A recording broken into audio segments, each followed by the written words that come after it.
അതിന്റെ ലൈനായിട്ട് ബ്രേക്കപ്പ് ആയെന്ന് പറഞ്ഞ്. ഓടാ അവള് ഭയങ്കര ടോക്സിക്. പിന്നെ ഞാനങ്ങ് വിട്ട്. എന്നിട്ട് വേറെ സെറ്റായെന്ന് പറഞ്ഞല്ല. കാരണം സെറ്റായി. അവൾ അത്യാവശ്യം അവളെക്കാളും കാണാനും കൊള്ളാം. പിന്നെ കുഴപ്പമില്ല, എനിക്ക് ഓക്കെയാണ്. എന്തോന്നല്ലേ ഒരു പെണ്ണ് പോയാൽ വേറെടുത്ത്. ഇപ്പൊ പിന്നെ പഴയ കാലം നല്ലടാ, ന്യൂ ജനറേഷൻ അല്ലേ. നിനക്കൊരു ലൈനൊക്കെ ഉള്ളതല്ലേ. ലൈനാ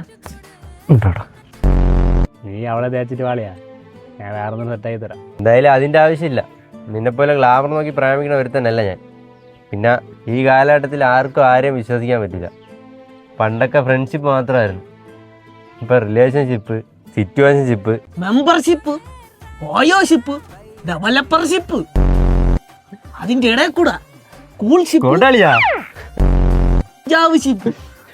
അളിയാ വേണ്ടളിയാ. നിന്നെപ്പോലെ സൗന്ദര്യം നോക്കിയാണ് പ്രേമിക്കണമെങ്കിൽ 3-1 മൂഞ്ച്.